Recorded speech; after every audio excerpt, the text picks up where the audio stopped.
São basicamente 3 critérios, tá bom? São os critérios da igreja. Quem estiver anotando, é o momento chave para você anotar o que eu estou falando agora. Talvez o momento mais importante para responder quais são as aparições verdadeiras e quais são as aparições falsas. Diz comigo assim, fala bem alto: conteúdo,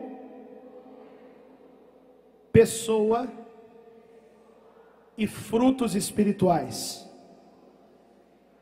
Então vamos lá. O que é o conteúdo de uma suposta aparição? É aquilo que supostamente Nossa Senhora falou na mensagem, certo? Então presta atenção nisso. A Virgem Maria jamais vai contradizer a palavra. A Virgem Maria jamais vai contradizer a tradição da igreja. A Virgem Maria jamais vai contradizer o magistério verdadeiro da igreja. Está entendendo? E aí a gente entende aquilo que São Paulo fala: ainda que viesse do céu um anjo de luz, ou um demônio disfarçado de Nossa Senhora, né? E pregasse um evangelho diferente desse que nós temos pregado, que seja anátema. Está entendendo? Então vou dar aqui um exemplo para você.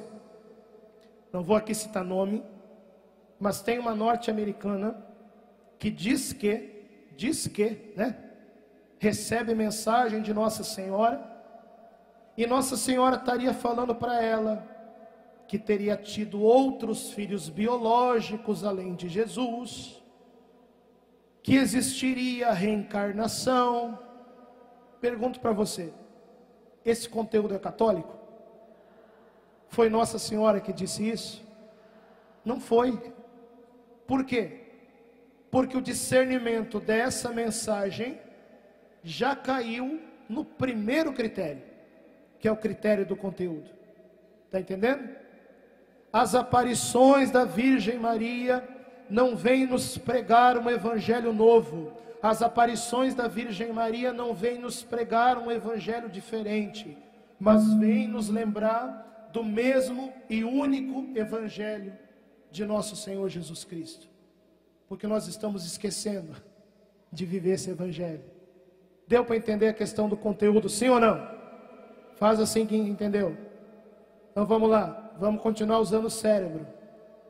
Faz assim com a mão, bota a mão do lado da orelha, começa a girar, manivela para o cérebro funcionar. Vamos lá, quem de vocês tem cérebro aí? Segundo critério, qual que é? É a pessoa.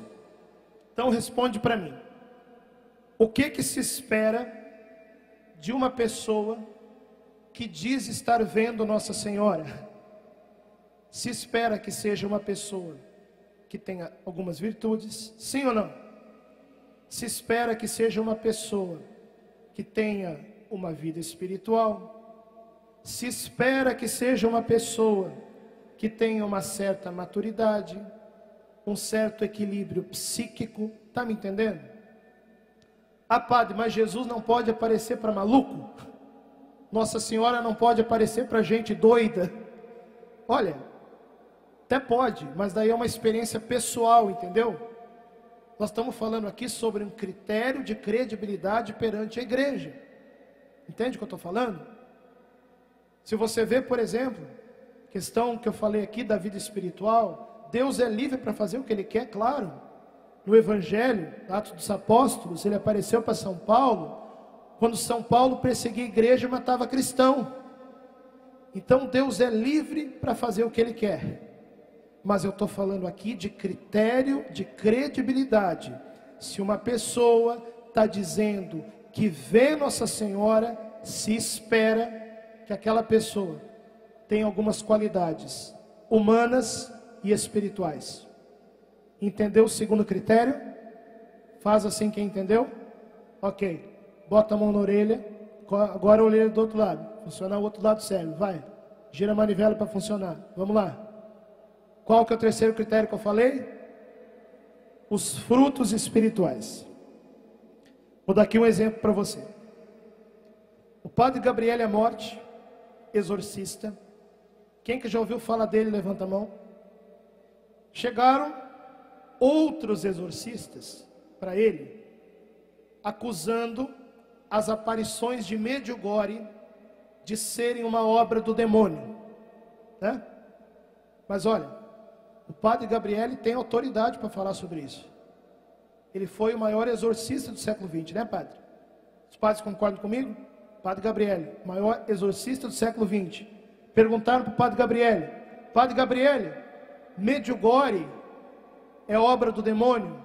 O padre Gabriel respondeu: só se o demônio se converteu. O demônio manda as pessoas confessar. Medjugorje é o lugar no mundo em que as pessoas mais se confessam, mais rezam o rosário, adoram Jesus, leem a palavra, fazem penitência. Tudo aquilo que a gente está aprendendo nesse congresso angélico e que Nossa Senhora tem nos ensinado. Gente, o demônio jamais irá gerar frutos espirituais bons para a igreja. Está entendendo? Então, através dos frutos espirituais, que é esse terceiro critério, nós podemos ter assim uma ideia mais clara, junto com o conteúdo, junto com a pessoa, daquilo que são as verdadeiras e as falsas aparições. E aqui vamos entender uma coisa. Existem 5 níveis, tá bom? 5 categorias de aparições marianas que nós podemos falar, tá? Quem quiser anotar aí. Primeira categoria são aquelas aparições marianas que são oficialmente aprovadas pela igreja. Não são muitas, são mais ou menos 7 ou 8. Medalha Milagrosa, que o padre Gabriel falou, Guadalupe, Fátima, Lourdes, La Salette, Kibeho na Ruanda, Akita no Japão. Basicamente isso. As aparições aprovadas por Roma, aquelas que têm mais credibilidade. 1 grau abaixo, existe aquelas aparições, é a segunda categoria, que não tem ainda uma aprovação de Roma, mas tem uma aprovação do bispo local. Por exemplo, o que o padre Samuel pregou para nós na homilia? A aparição de Nossa Senhora em Simbres, que o bispo reconheceu, que a igreja local reconheceu. Está entendendo?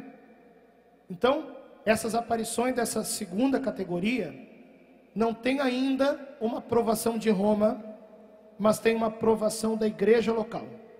E existem muitas dessas no mundo. No Brasil não é só Simbres, existem mais algumas menos conhecidas. Também estão aprovadas, publicação pelos bispos locais, né? A aparição de Itaperuna, no Rio de Janeiro, na década de 90.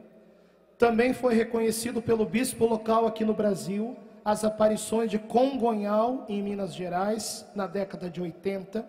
E também as aparições de Itaúna, também em Minas Gerais, na década de 80. Então, só no Brasil, nós temos pelo menos 4 locais de aparições com algum reconhecimento da igreja local, através do bispo. Depois vem uma terceira categoria. São aquelas aparições que não têm ainda um reconhecimento oficial, mas que têm grandes autoridades teológicas e espirituais que dão credibilidade. Por exemplo, Garabandal. A igreja não tem ainda uma posição final sobre Garabandal, porque os eventos em Garabandal ainda não terminaram, porque está prometido um estrondoso milagre. A igreja só pode emitir uma posição quando os fenômenos terminarem. Mas quem que acreditava em Garabandal? Santo Padre Pio de Petreutina acreditava em Garabandal. Santa Teresa de Calcutá acreditava em Garabandal. Papa Paulo VI, São Paulo VI acreditava em Garabandal. Dos grandes teólogos, Royo Marim, René Laurentin, né? O cardeal Ottaviani, todos eles defenderam Garabandal. Então ainda não tem uma posição oficial, mas tem santos e teólogos que defendem, ok? Essa seria a terceira categoria.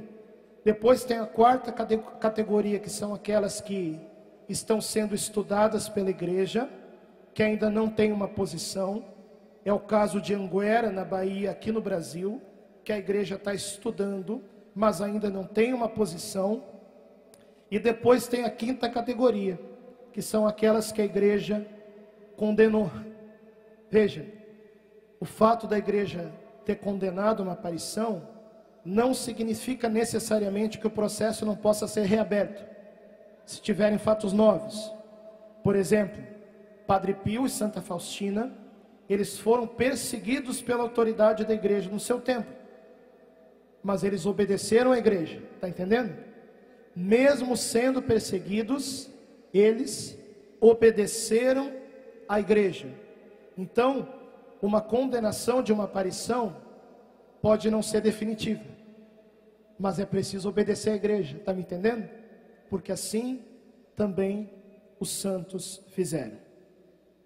Eu quero, no final dessa pregação, partilhar uma coisa com você.